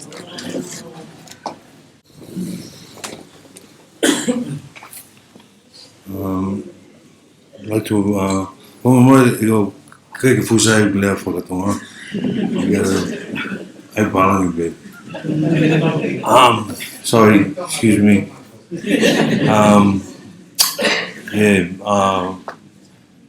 To put it down in simple terms, Mum, as everyone has said, is there's no words to describe Mum, and we were fortunate enough to experience the love that Mum had shown us, and one thing that Mum always reminded us children was to ko whalaanga pe kia e ki taha pe. And that's that's something that we'll always keep. And you know, I think really, to be honest, yeah, we don't deserve Mum and her love. She's back where she should be. You know, we were created for him, and that's the ultimate love. And Mum, rest in peace. There's nothing that you know, we can ever do to repay you for what you've done, but I know the Heavenly Father, Christ Jesus of Nazareth, He will feel that love eternally. And yeah, just thankful that she was a loving mother, and you know, we've got to experience it. Dad, all of our siblings, we all fall short. But Mum, you deserve the perfect love, the true love of God. Amen.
Boni, na tau hopa tulewa ke tau whailot whakaosi, e whakawhiao, mo e peki a i pōponi.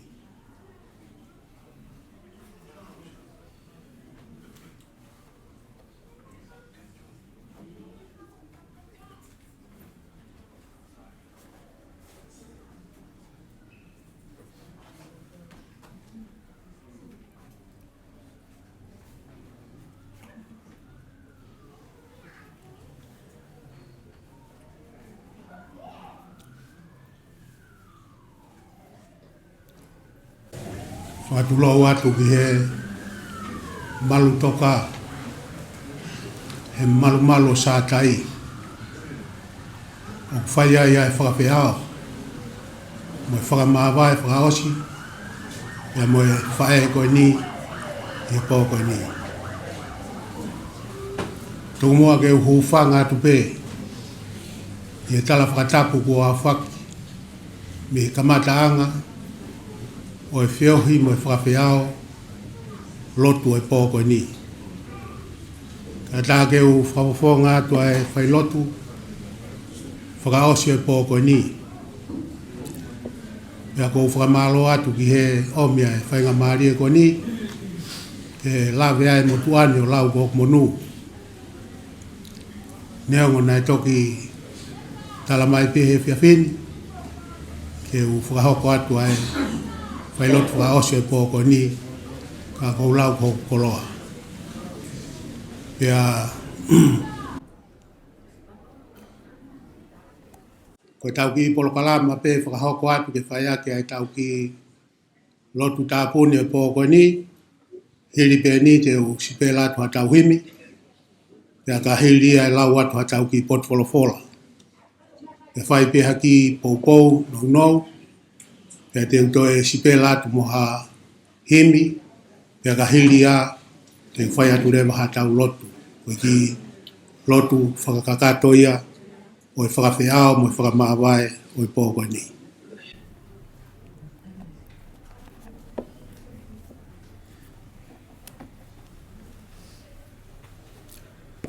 Wholowholo heimi ke tau hiwai, mo mea pei lalo, tolu ngeau, walungo fulu maa walu o himi.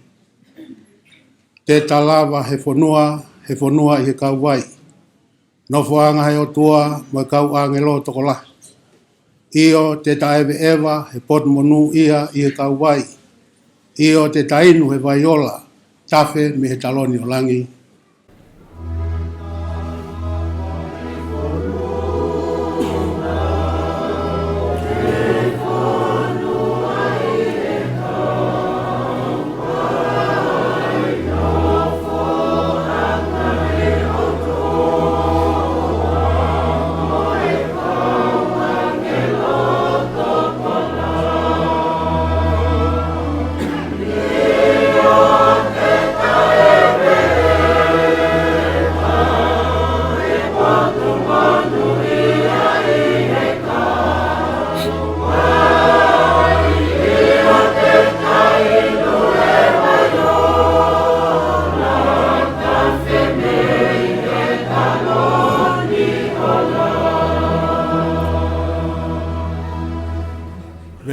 Si.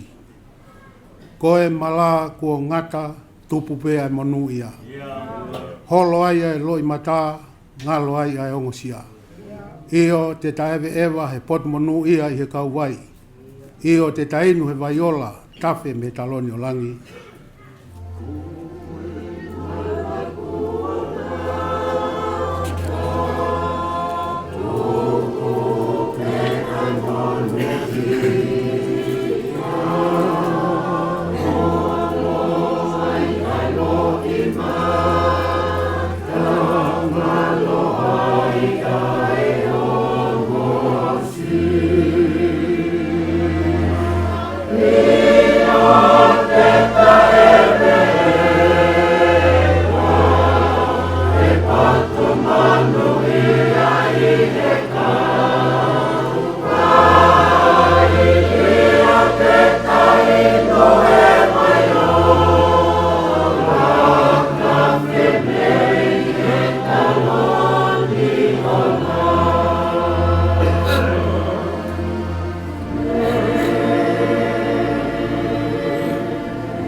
Pot wholowhola lau, ki he whai mea ai tau lotu whaka osio e pō koe ni, o kuto'o ia me ipiseria Paula ke kakai te Salonaika. Urak te Salonaika vai whaa, te ulau ia me honga fulu maa tolu e ko ngā, ki ona honga fulu maa fitu. Ai au pēa no lau. O ikai te mau lota foaki ke mau munoa ka inga.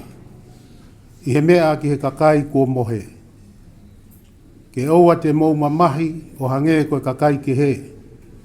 Ai au ikai hanau amanaki. He ka paurewa u tau tui, ne pekia si so pea toi tuu. Pehe foki koe kakai na e whakamohe, koe mea ia si so e omi ki nau tolu e Otua whakataha moia.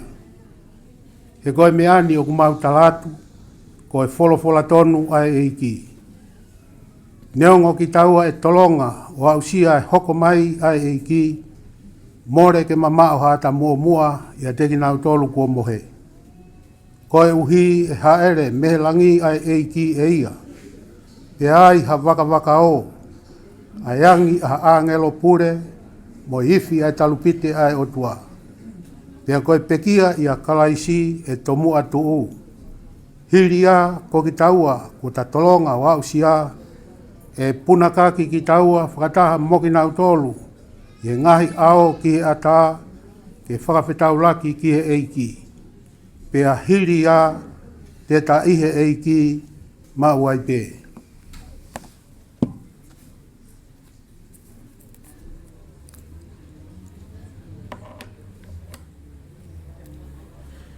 Kore ke u whakamalu atu pe. I he tala whakatapu kakato ku osiono a whaki me kamata anga. O e whehui anga, whakawheao mo e lotu. Whakamawai mo e pekia i he whiafu koe ni. Ko e motu au ko leka hau mono. Ko e lahi au i he kuse pāniti o Levini a maire hau mono. Pea kou kore whakamore more atu. Pea kou lawe i be, kou whakahoko atu au, mo oku te hina koe ni, oku iai pe ai mea oku whai ai, ai kafo o e loto, i ea ngā e siakare, o e halafononga, o e mo ui, i he tau nofo whakawhamiri, e a tatau ai peo au ke tau nofo koe kakai tonga i tau tolu. Ka e tuku pe mua ke u poke a whaenga maari e koe ni, ke whai ai pia haki tokoni, me he wholofola o e pō koe ni.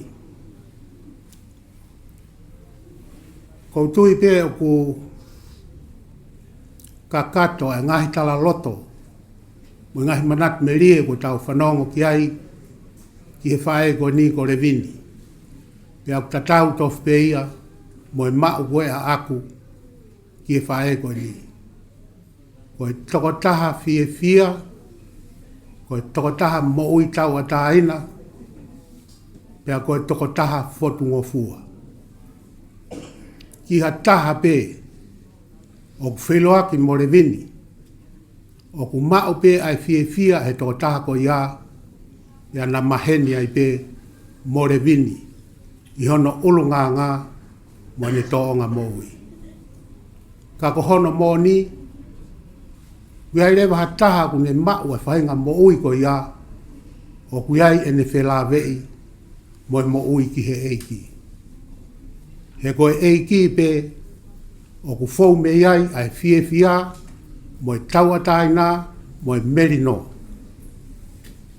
Pea koe au tau whakawhita. I he pō koe ni, he tau omi o kau whakataha e whamiri, ngahi maheni mo ngahi kau mea, ke tau whanongo, i a whae, na e fungani hono ulunganga. Koe ki potwolofola koe ni nā kulau atu koe tohi, a Paula hanga tonu pe ki he kakai o e siasi. O ea ngai hono tau kei o e apostolo i he mea koe e hoko ke oua na hoko mai ai mate ko ha mea o ku fo'ou ke ko ha mea ku tae maa usia ke hoko ko ha mafasia i e loto whare o e family.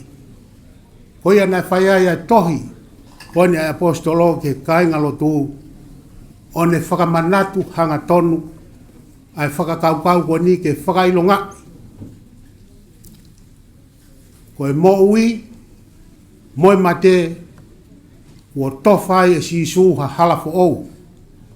Ke ua nā toi hoko ai mate koe ngataanga, ka koe matapāpe ke whai ai fou. Talamahe apostolo, o kui kai te mau loto, kainga ke mau munoa, i he mea ki he kakai kua mohe. Ke oua te mau fuma mahi, o hange koe kakai ke he, ai au kui kai hanau amanaki. Huinga apostolo, ki he kakai tae lotu. Kakai ukai ke hanau ilo ke mooni ko ia, o si sukalaisi, ene hoko mai o pekia pe toi tu, ke whakawa matapā oi mate, ke hoko koe hala fo o ia. Ke oa nā toi hoko e mate ke tau mamba. Mo tangi hange o kutai ke aha tau amanaki. He ka pau lewa o tau tui, na e pekia si su pe toi tu, pehe, koe kakai na e whakamohe, koe mea ia si su e omi ki nau tolu he eiki whakataha moia. Koe whakakau ia o ku omi he apostolo ke mo ui i he loto o e ngahi whamiri, koe uhi ke nau mahi noi, ai mate o kui kai, koe ngata anga ia ke tau mahi, hange ukai ki tuai ha tau amanaki. Ka tau sio ke a sisu Christ, ki he hala nai fou mai ai, o ne fou i he pekia, pe moi toi tuu, koe uhi, koe hala ia te tau fou ai. Pe au talamai he apostolo, koe mea koe ni, o ku mau talatu, koe folofola tonu ia ai eiki. Folofola tonu ai eiki. Koe apostolo koe ni, nai kimui ia, o spekia kalaisia. Ka koe ne ngahi whakamo ni, nai talanoa ia moe eiki. Koe ne whakamo ni eni, folofola tonu eni ai eiki. Leongo ki taua, te tatolonga wa usia aho hoko mai ai eiki, more ke mamao. Haata mua mua i he kakai kua mohe. Koe uhi koe kakai kua mohe. Koe kakai a kua kakato. Ai nau mo ui mi heno kamata anga. Wa upi heno ngata anga. Pea ku talanoa i pea apostolo o au. Ki e hoko mai ai aho whaka osi. Aho koe hoko mai ai eiki. Kakai koe nai pekia i eiki. Ko nau tolu te nau to mua tu. Mua ki nau tolu. He koe kakai kua kakato e nau mo ui. Neongo te tau lotu le rei. Kai kei mua pe. Ai kakai kua mohe.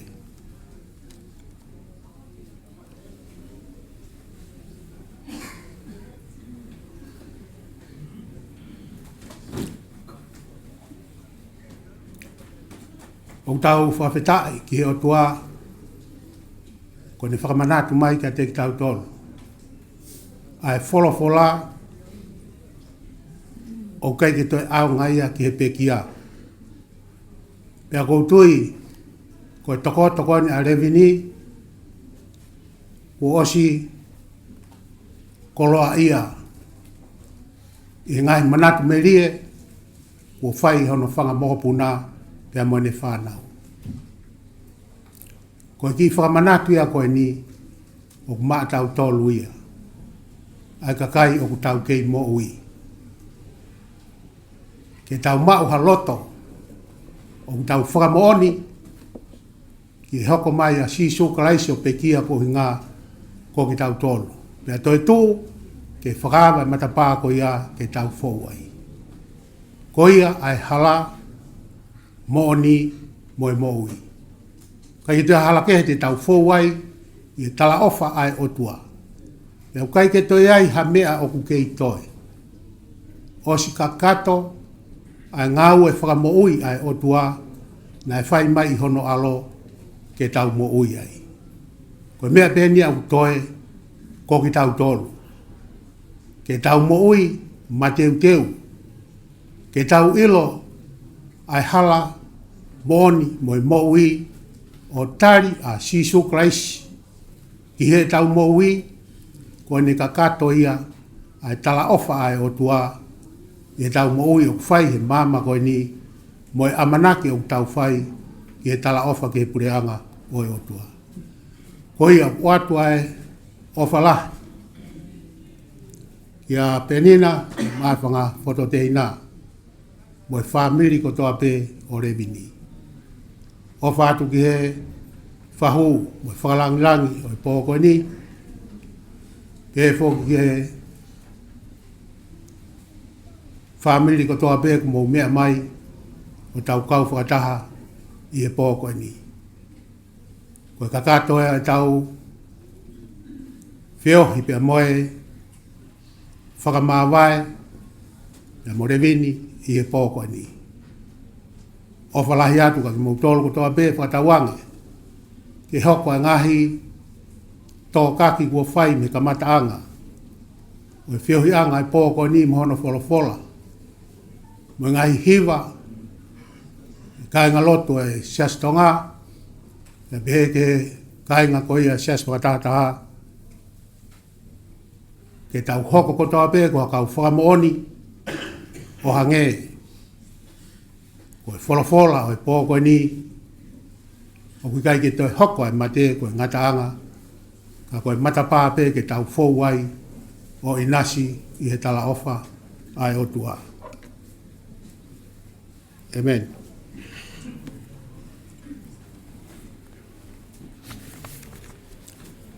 Tau hiwa whakaosi he tolu ngeau walunga fulu mā tolu, tolu walu tolu he mi. Keu ihe e ki pe e tau mai a ke whai. Ko he wani ai rea ko ia ki hoku ata mai. He mo whanonga au kau hanga hanga whai. O hiki hiki te niti o whai ki he wani.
Koe kakaile rei me tau moe komi mua.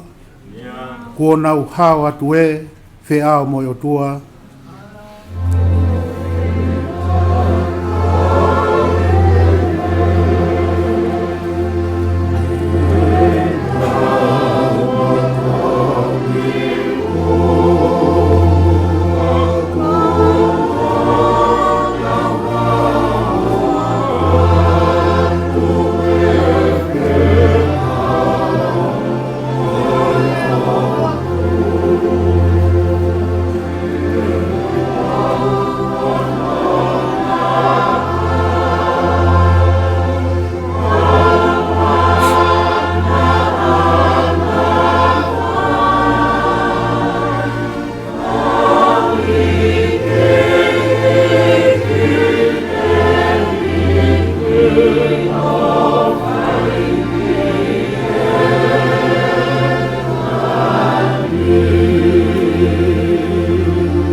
les whao si.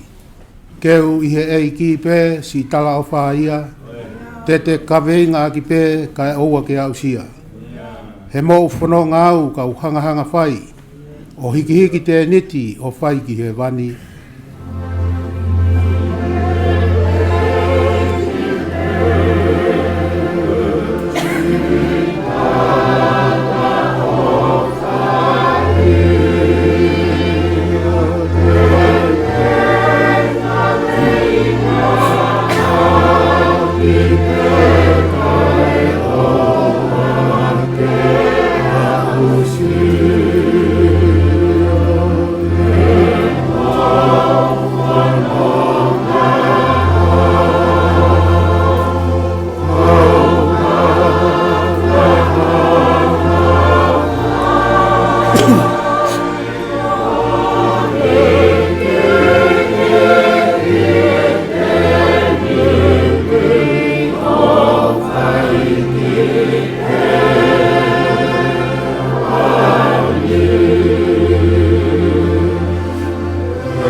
Koko e ho mau nofoanga i tau tangata mo i tau tangata. Te whakatopo e ngahi mō ngā, pe whanau ia mamani mo i whanua. Io, talu mei mua o lau kuonga, ko e Otua pe ai a whiona. O koke whakafoki ki e fu, ai tangata mea vai vai, pe ake pehe hako a tama foki mai. He koe tau e afe, i ho wakai, o ku hange koe ane afi ene o si, peha foi wasi i e pouri. O ku ke awe ki nau tolu hange ha waifa, o ku hange ha mohe ho nau kotoa. Pongi pongi o ku nau hange ha mukai musie, pongi pongi lanu mata mo tere wawe, e fi afi tu usi hifo bea mai. He ko hou hau o ku mau osi ai, pea mau mo utau fuua i ho o tupu tamaki. Ko ke whakotu e mau ngahi hia i ho aona, ko e mau ngahi mea fufu i e mama o fofonga. He kua pare ho mau ngahi aho kotoa pe i ho hou hau. O mau whakaosi ho mau ngahi tau, o hange hatala noa o kulau. He koe ngahi aho ho mau tau, ko e tau e whitunga fulu. Pea ka lahi hoto ngu e a unai ki he valunga fulu. Pea ko hoto viki anga ko e ongo sia mo e muna. He oku tuusi wawe pea tau puna. Ko hai oku ne iloi ho hou hau hono mama wha. Pe ko e lahi ho tupu tāmaki o tau mohongeia. Ako mai ke mau whakafuafua pe he ho mau ngahi aho. Ka mau utu mai ha loto poto. Liriu eiki ko futu. Ololou te ria ho kau tamai o eiki ko ki mau tolu. Whamakona ki mau tolu ke i pongi pongi a ki ho alo o wha. Ke mau mawawa mo fie fia i ho mau ngahi aho kotoa. O miha fie fia ke hoa mo e fuloa ho mau whakawai wai i e a fiona. A ngahi tau ko mau whianga i ngai mo e kowi. Ke ha ho ngahi ngā we ki ho kau tamai o eiki pea ki he nau whanau ho langi langi. Io ke ia teki mau tolu ai whakaofu ofa e eiki ko mau Otua. Pe ai ke tū mau ia teki mau tolu ai ngawe aho mau nima. Io ko e ngawe aho mau nima ke whakotu mau ia. Otua mafi mafi. Whakawhetai i e whakakakato ai whiohi, whakawheao mo e whakamāwai o e pōpai ni. Whio mai e Otua e mau i heni ko e hui ko e whae ko ni. Mau momoi atuia i he tau kupu mafi mafi o e a whiona. Ko e koloa pēna ke foaki mai, ke mau kaunga mo ui, mau kaunga ngā ue, mo kau ngā whanonga pirikimi. O e honi, o tatau mai, o foaki atuia ki hea whiona. Tāpu kena mai ki mau tolu ko toa pehe pōko ni e Otua, ka ea ha mau tutuku me whiohi ngani, tuku ke nofoloto, ai ofa ai awhiona i he mau mo ui ko toa. Whaia e tau whiao tu mau mo ko e, i he ko e ni mo e kahauna. I he keresi ai eiki ko Siso Christ, mo e ofa lahe Otua ko tau tamai, whiohe lau maari e maani o ni, ke ia te kitautolu ko toa pe, o whai pe o ta engata. Amen.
Everyone let's sit down. Everyone let's sit down.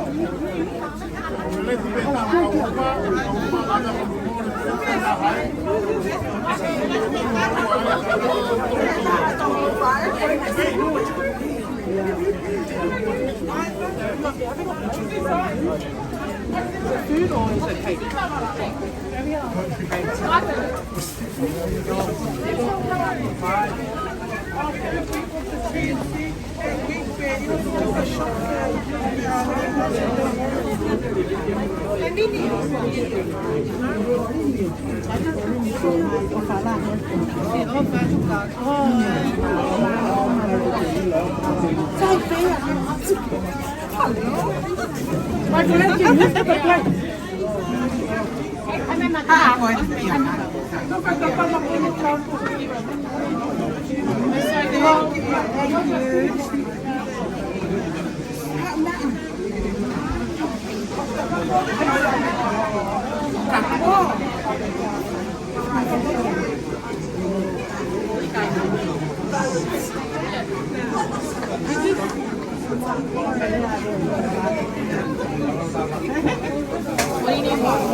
What's the plastic bag?